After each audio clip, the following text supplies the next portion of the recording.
சிறகடிக்க ஆசை சீரியல் இந்த வார ப்ரோமோவில் என்ன நடக்க போகுதுங்கிறத இந்த வீடியோவில் பார்க்கலாம். நம்ம கிறிஷ் ஸ்கூலில் நடந்த விபத்துனால ரொம்ப ஒரு அப்செட் ஆகிருக்கான் மைண்டு. அதில் எதையுமே அவன் சரியாக எதுவுமே கேட்குற கேள்விக்கு பதில் சொல்லாமல் இருக்கவுமே மீனாவும் முத்துவும் ரொம்ப பயந்துடுறாங்க.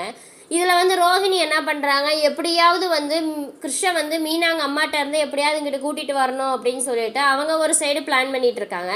இதுக்கிடையில் நம்ம கிறிஷுக்கு ட்ரீட்மெண்ட் கொடுக்கறதுக்காக சீதாவோட ஹாஸ்பிட்டலில் ஒரு டாக்டர் இருக்கார்.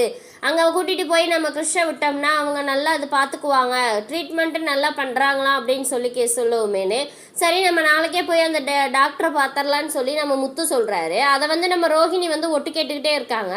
ஒட்டு கேட்டு மறுநாள் வித்யாவை கூப்பிட்டுட்டு ஹாஸ்பிட்டல் முத்துவுக்கும் மீனாவுக்கும் முன்னாடியே அவங்க போயிடுறாங்க.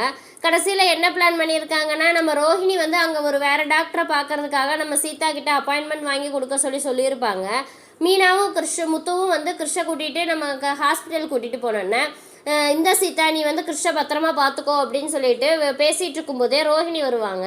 என்னங்க இங்கே பாருங்கள் ரோஹிணி அப்படிங்கவுமே, ஆமாக்கா என்கிட்ட காலையில் ஃபோன் பண்ணி ஒரு டாக்டரை பார்க்கணும் அப்படின்னு சொல்லி அப்பாயின்மெண்ட் வாங்கி தர சொன்னாங்க, அதுக்கு தான் வந்திருக்காங்க அப்படின்னு சொல்லுவேன். சரிங்க அப்படின்ட்டு கிறிஸ் நீ அலங்காமல் சேட்டை செய்யாமல் சீதா ஆண்டி கூடயே இருக்கணும் அப்படின்னு சொல்லிட்டு போயிடுவாங்க. அப்புறம் கடைசியில் நம்ம ரோஹிணி கிறிஷை கூட்டிகிட்டு போய் தனியானு உள்ளே போய் டாக்டர் என்ன எது கேட்டாலும் நீ என்னை பற்றி எந்த உண்மையும் சொல்லக்கூடாது அப்படின்னு சொல்லி வச்சுட்டு போயிடுவாங்க. அப்புறம் டாக்டரை பார்க்க போகிறப்ப மீனா கிறிஷ் பயப்படாமல் உன்னை என்ன கேட்குறாங்களோ அதுக்கு மட்டும் கரெக்டாக பதில் சொல்லு, உன் மனசில் என்ன படுதோ அதை பூராத்தையும் சொல்லிடு அப்படின்னு சொல்லிடுறாங்க. இதுக்கடையில் ரோஹிணி மாட்டிக்குவாங்களா இல்லைங்களாங்கிறத அடுத்த வீடியோவில் பார்க்கலாம். இந்த வீடியோ பிடிச்சிருந்தா மறக்காமல் லைக் பண்ணுங்கள், சப்ஸ்கிரைப் பண்ணுங்கள்.